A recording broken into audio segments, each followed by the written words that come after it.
So in this lesson, I want to speak about the so-called decline of the Ottoman Empire. Traditionally, historians have labeled the period after Suleiman, kind of 1580 to 1680, as the start of the so-called decline of the Ottoman Empire, one that continues, in their view, for another 2 or 3 centuries. We're going to challenge that narrative. We're going to look at different aspects of it and try to understand what exactly is going on. To make a longer story short, it's essentially a question of the narrativization of change. And in fact, as we'll see, the Ottoman Empire was faced with a number of major structural challenges, and it had to transform many of its core institutions to meet those challenges, as we're seeing in the discussion about the role of environment and about the role of power in the palace. And now, to begin this discussion, I think one question we can ask, at least for those listeners who are familiar with the United States, is the U.S. in decline? And if so, what are its symptoms? How would you decide it is in decline? And in relation to what? What would be the classical age of the U.S.? Would it be the 1980s, the 1950s, prior to World War II, 1990s, or something like that? What is it that caused that decline, and how would you try to identify it? Now, most students would respond to this by saying that either the U.S. is not in decline, its capacity to project military power is still high, not only to mention that we still live in a very Anglo-centric world in which culture, politics, and economy defined in the U.S. is still the central, let's say, currency of world order. Now, what this means is a definition of decline in which we look at the role of the U.S. within world politics or within an international order. What if we look at the U.S. in terms of its, let's say, the quality of life for its people, the capacity for social mobility, cost of housing, things like that? Would people still look at it in the same way? Perhaps they would see a moment of a high water mark set in the 60s and 70s. Others could look at military power and say that the height of the U.S. was after the end of the Cold War, or perhaps during the Cold War itself. Others might look at this period and see themselves and say that, define it in terms of culture, that perhaps the high point of American culture was in the 60s and 70s, and we're kind of going downhill since. Now, there's no shortage of people declaring that America is in decline. President Trump has an entire campaign defined on this idea of making America great again. And then to do that, you have to decide that America is in decline. Now, the question, of course, is, well, what is actually changing for a conservative audience? That is, unlimited migration, the rise of new elites, etc. And this is what needs to transform. Other people talk about the capacity for America to, let's say, manage its empire in different ways. Other people talk about one of cultural stagnation. And the whole point here is that ultimately there is no objective definition of decline, of course. Decline is a discourse. It is a way of speaking about change that is happening. And some people are willing to think about it more positively and others more negatively. Some people look back to a time in which things were great and decide that everything now has changed, that we have to change our society for the better.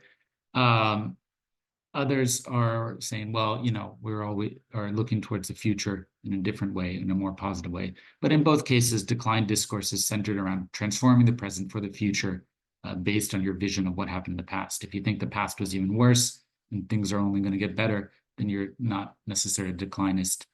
For example, people subscribing to visions of racial transformation or gender relation transformation obviously don't want to go back to an era in the 1960s or 50s or before that, or even in the 1990s. You see the developments that occurred in the 2010s as generally positive.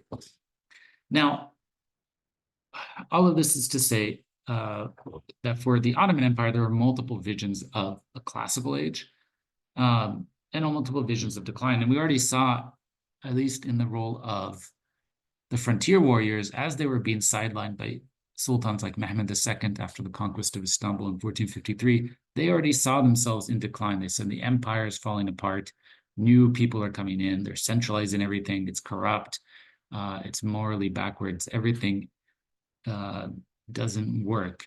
Now, ultimately, those voices were marginalized and, in a sense, died out or are left only in the chronicles. But a stronger vision of decline emerges in the late 16th, early 17th century by Ottoman writers themselves. And for them, they define the classical period as that of Sultan Suleiman. Now, as I pointed out, of course, this doesn't mean that there was an actual classical period. This was necessarily the high point of Ottoman power. But for them, it was a period in which everything worked, the world was just, and specifically, the government was meritocratic and efficient. Now, in a sense, they're looking at the future and they're trying to, or the present, and trying to come to terms with a set of major structural transformations the empire had to undertake in the 17th century.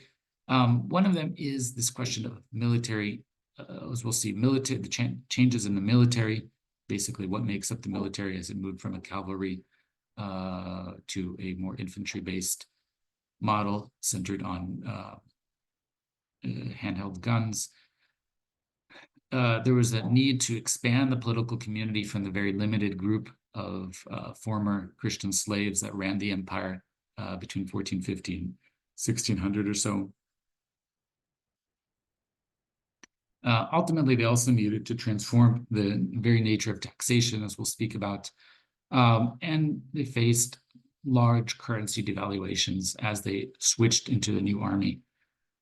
Basically, to have an infantry-based army, primarily comprised of janissaries, required paying people in salaries rather than land grants, and that required large amounts of cash on hand, which led to different taxation practices.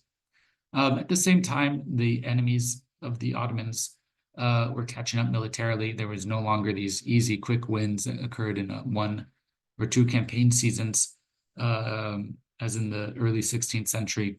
Instead, there was these grueling, stretched-out wars that lasted for 20, 30 years against the Safavids and the Habsburgs and the Venetians in different ways. And at the same time, all of this fed into continued rural and urban rebellions, some of which we've been speaking about, the Jalali revolts in the rural areas, and the overthrow of the Sultan in Istanbul throughout the 17th century. Now, to understand some of these, let's go into the details of what's changing in the military.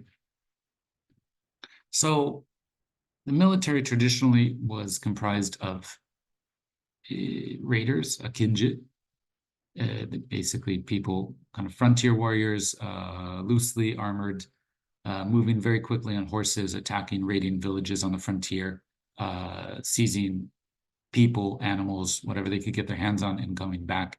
That were still part of the army itself as well when it went on campaign. At the same time, there is the sipahis. Sipahi just means knight, essentially, or cavalier, in Persian. These are people who were on horseback, probably armed with a bow and sword. These were generally raising troops through the land grants that were distributed by the Ottoman government. They received something called a timar. That timar would obligate them to bring a set number of people on campaign every year. And so the campaign season lasted from, let's say, April to August, after which they went back to their land, and the land was redistributed every few years. Alternatively, there was also the Janissaries. If you remember, the Janissaries initially were a sort of elite army unit just for the Sultan, based off of slaves taken from the Christian population of the empire. Initially, they were very small. There were just a few thousand of them, if that. But as we'll see over the course of the 16th and 17th century, the numbers swelled immensely, and it became just the general army paid a salary instead of a land grant. And finally, there was what are called segband. Segband are almost seg means dog, and Persian band is a suffix, so like kind of dogmen. These were irregular infantry hired and fired when needed to swell the army in large campaigns. So these were not permanent troops like the Janissaries. They didn't receive a constant stipend for the rest of their lives.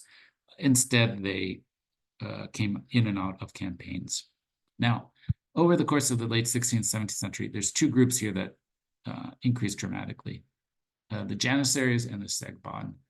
The Janissaries, as we'll see, no longer were recruited through slavery. And in fact, the total numbers probably recruited through slavery, just probably tens of thousands, but not so much.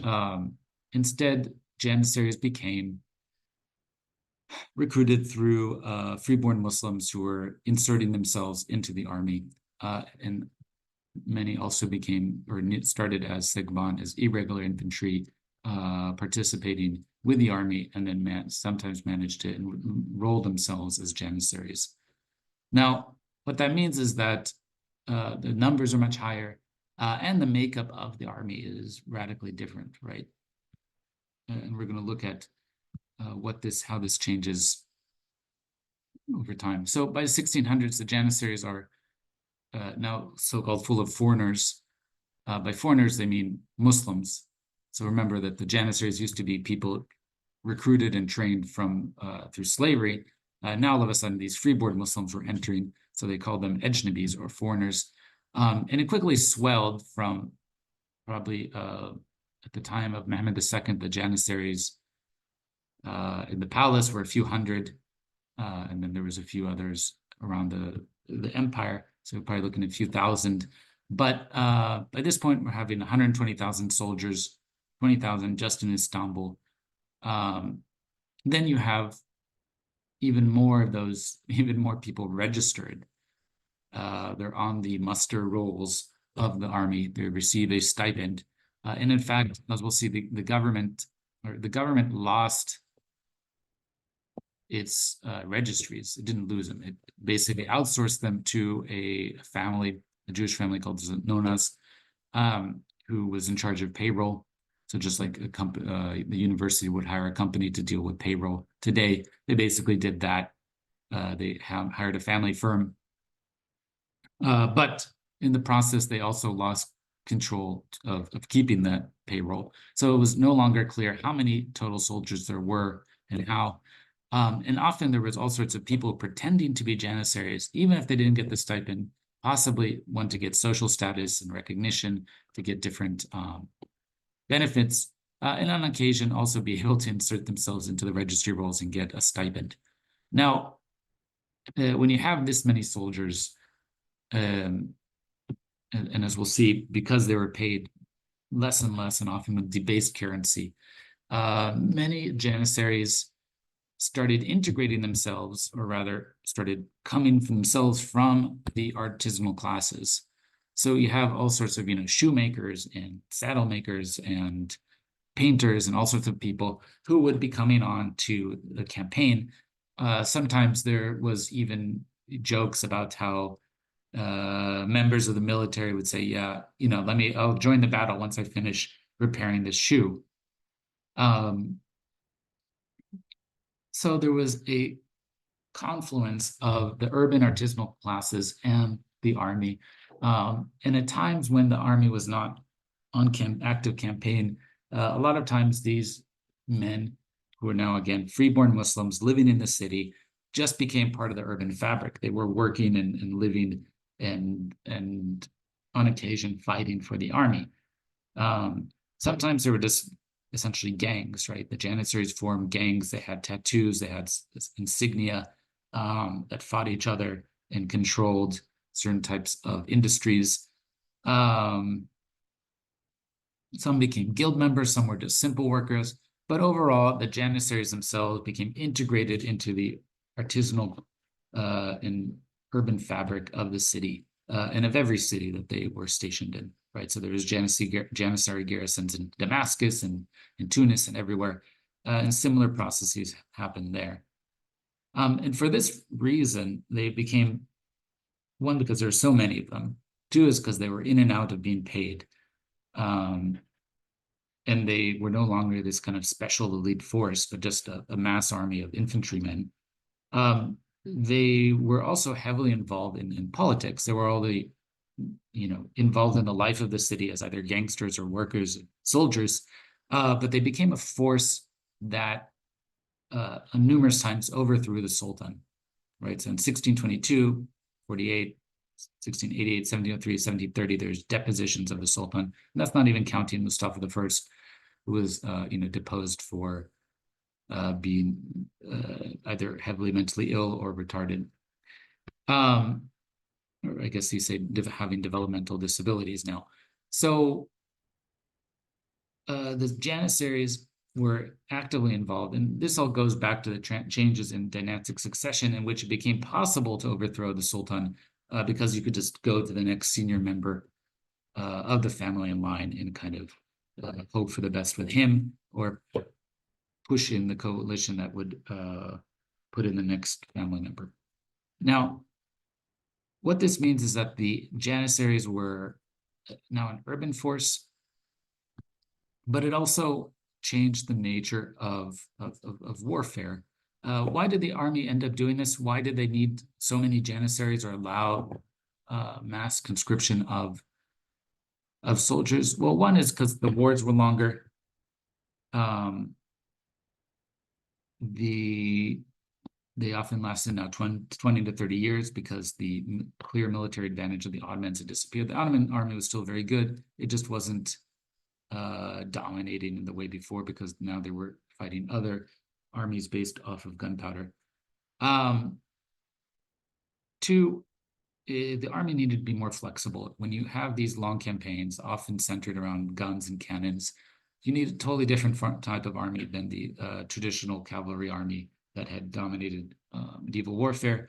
So you needed something more flexible where you get lots of soldiers in and out. And that was the need. That's why they swelled and cut the Janissary ranks and the Segban, the irregular ranks at different times. And finally, there is more and more freeborn Muslims in society. Initially, if you remember, the population of Istanbul upon the conquest was predominantly Christian, overwhelmingly Christian. And in fact, most of Anatolia was Christian. But by this point, by the 1600s, large portions of the society had converted to Islam in different ways. And there was no way for them to necessarily enter the state in the previous form, right? So the Janissaries, the expansion of the Janissaries to include freeborn Muslims was an expansion of the state, an investiture of more people in the functioning of the Ottoman government. As I said, there was a number of longer wars in the 16th to 17th century. So look at this Ottoman Safavid war lasts 13 years, and there's another 15-year war here. We're fighting the Habsburgs for 17 years, 15 years. Most importantly, this conquest of Crete lasts almost into the 1680s, 1645 to 1669. They get most of the island, but they have a difficulty seizing and controlling the ports. And for there, the cities are able to supply themselves and avoid siege. It becomes very difficult to control the coastline of Crete in that sense. And then there's another long Ottoman Habsburg war that goes until 1699. So there's constant wars in the 17th century. Many of them, even if the Ottomans win, many of them end up being long and very costly. And the point is, again, the feudal cavalry, the Sipahis, they can't go on campaign for multiple seasons. They have to come back and administer their territories, collect taxes, deal with farming, etc. So you need a more professional army paid with wages, but also one that can be just temporarily mobilized. Now, to pay for these people, you needed just more money. And as we'll see, this related back to questions of taxation. One unimportant part, if you remember, during the reign of Mehmed II and also beforehand, there had been an introduction of the division of Ottoman society between the askari, the ruling class, which literally means the military class, and the subject class, the ra'aya. The ra'aya pay the taxes, the askari don't. And so what we see here again, as more and more people join the military, formally or informally, we see lots of tax avoidance in that sense, right? You can generally tell who's part of the ruling class by seeing who pays the least taxes. And for example, in the United States, billionaires pay, in terms of the amount of money that they actually pay, a pittance on their wealth, whereas the people working ordinary jobs in middle to low incomes pay large portions of their wages and wealth in taxes. So during this time, Ottoman administrators started realizing something was going on and started writing treatises trying to identify the problem. One of the earliest is this man, Lutfi Pasha, who's a retired Ottoman Grand Vizier, and he writes a work called the Asafname. Asaf was the vizier to the Prophet Suleiman in the Quran. And so he is trying to give advice to the government as to how to govern better. So he has numerous complaints. He says, there's corruption among statesmen, cost of living is going up due to price fixing. People are not being promoted according to merit, but according to connections. The Navy isn't being developed, and the paid army should be kept at 15,000 people. So he's saying it's going up above that, and we should keep it at a limit. Now, what's interesting is that, or by 1630, we have a completely different set of complaints, similar, but in a different sense, much stronger sense. So Kochi Bey, who was also a Grand Vizier, said basically the Sultan has kind of withdrawn from direct or leading role in the affairs of the state. And instead we have women, eunuchs, hanger-ons playing a part in governance. So for him, he saw this as a negative thing. And similarly, the office of the Grand Vizier he felt wasn't strong enough, he himself being a previous Grand Vizier. This kind of Timar system, the military fief that supplied the cavalry, was falling apart. The treasury was empty. Taxes weren't being collected by the state, but were being collected by tax farmers, which we'll talk about. And again, appointments weren't being done by merit, but by favor. A bureaucrat and kind of polymathic scribe named Katib Shalabi, Haji Khalifa, pointed out around the same period that the number of men in the army was swelling drastically. So he calculated that under Suleiman the Magnificent, so after the period of Lutfi Pasha, who wanted the army limited to 15,000, there was 41,479 men in the army.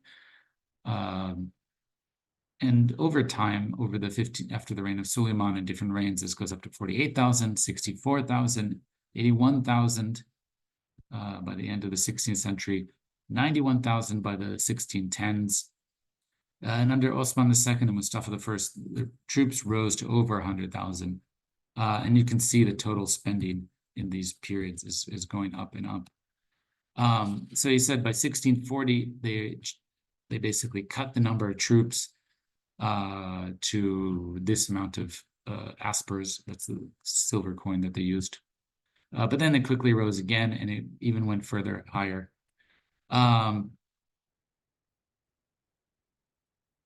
So he says it's basically impossible to keep the number of troops down to the level that they used to be under Suleiman. So again, Suleiman is the clear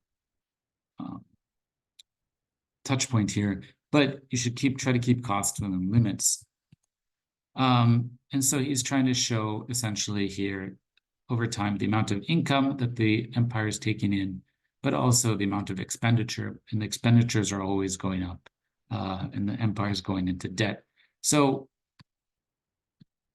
What was one of the transformations that ended up doing is that the government, as we'll see, debased its currency. It started basically putting less silver in the money in order to create more money and to pay the wages with that. This obviously created ruckus amongst the troops who were not very happy about it.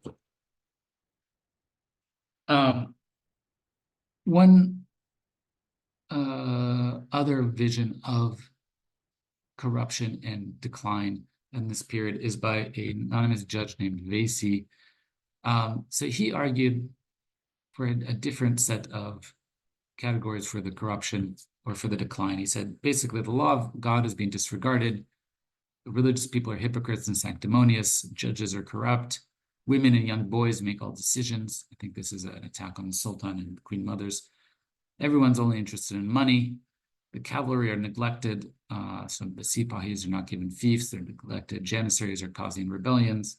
And officers are corrupt and tyrannical. So we see here a variety of different discussions. One, that the military is expanded too much, that the role of the Sultan is not as clear and not as centralized as before. Women and children, or young sultans and women, are now involved in the decision-making process, and this is bad. And in fact, overall, the distribution of power is going in multiple directions. And in fact, you also have a moral aspect to this, which people are corrupt, which law of God is not being developed, etc. I do want to look at some of the changes. How did the Ottoman government deal with these changes? One thing they did to raise more money, basically to pay for the army, and again, this is a state that's still essentially run and centered on the army, they changed the taxation practices. So initially, what they used to do in the 15th century is that when they conquered an area, they would go through and basically do a cadastral survey. They would look at who owns what and who owns how much taxes. So they would go to every village, list the number of what are called chieftanes or households, and then they would calculate the taxes of that village based on the population. Now, using that information, they would assign certain areas to certain timar holders. This an area that was supposed to pay taxes called the timar. Someone who received a timar and collected the taxes from it in exchange for providing providing cavalry to the army, was called the timar holder or timario. The timar holder collected the taxes, administered the province for a few years until he was reassigned, and with that money, basically funded his group's contribution to the Ottoman campaign. Now, as the Ottoman government needed more and more money, more and more cash, essentially, because in this system before, with the cadastral surveys, cash never entered into the process, right? The cash just stayed at the level of the local province. It's not like they were just sending the cash back to the central government, which was very difficult and dangerous. Here, they started doing something called tax farming. So instead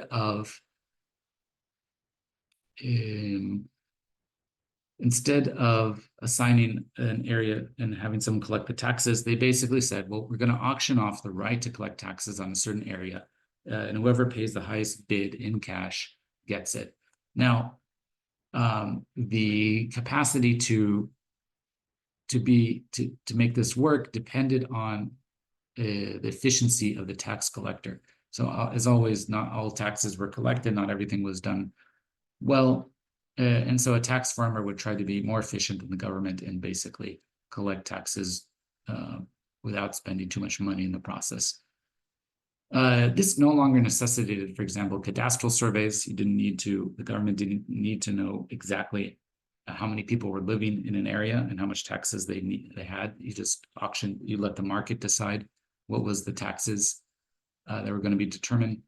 And instead, tax farmers and the government, to some degree, just negotiated with local communities as to how much taxes they were going to pay. So everything became a set of yearly negotiations. Taxes are not paid by individuals anymore, but they're paid by collectives, and as well, this ends up creating also social collectives. For example, Christians started organizing themselves as tax-paying collectives, which also became social communities, with usually the richest people who are fronting the money for the taxes at their heads. At the same time, they were increasing taxes on different. They had the jizya, which is the poll tax on non-Muslims. That's a mistake here.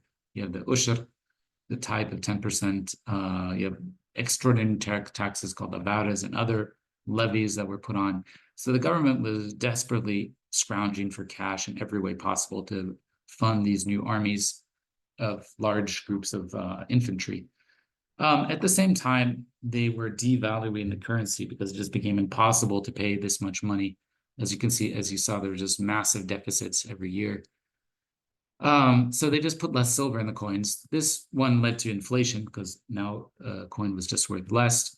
But at the same time, there was another problem in that soldiers, when they were paid devalued money, were also mad and would often rebel. It wasn't just, inflation wasn't just caused by the devaluation of the currency of the akçe or aspar. It was also just in general a real rise in prices, just because the population had gone up, but the amount of goods was relatively stable. Production hadn't gone up in the same amount. So if we look at the real prices between kind of 1550, you can see they're basically the same, 1415, 1550, then they really go up at this period, etc. And that's partially because just the number of people in the empire doubled. We can see the same thing going on here in terms of exchange rates. So ultimately, the devaluation of the akçe became so substantial that the government just abandoned it, stopped using it, or stopped minting it. They used it as a virtual currency, as like for account keeping, but they didn't actually use, they didn't bother putting out coins anymore, at least not for the next 100 years. Instead, they just used whatever coins were going about. They were putting out gold coins and other coins, but they didn't put out these cheap silver coins that everyone needed. And in that process, basically, European merchants flooded the empire with coins, often with less silver. Sometimes they found it was cheaper to essentially buy silver in the Ottoman Empire, send it back to Europe, mint Ottoman coins, and then send them back to the Ottoman Empire, because there was such a need for currency that people would pay more than the coins were worth in silver. This goes into some economics, but what we have here is essentially a process in which the money paid to the military was no longer sufficient. Besides rebelling, this led to the military also integrating themselves with artisanal classes in order to make more money. And especially urban consumers, anyone paid by a government stipend was being squeezed by high prices because they couldn't raise their stipend as easily. So all of this came together to force a large number of structural transformations. As we saw, one is just kind of the expansion of the military and changing the nature of taxation, which led to changes in also fiscal and social communities. This also forced the government to expand the people in power. The general political community of the empire had to expand from a small elite to a much broader group. And many more people were involved in the practice of politics altogether. So it's a bit confusing, but these were sets of intertwined structural changes which came to define the 17th century Ottoman Empire.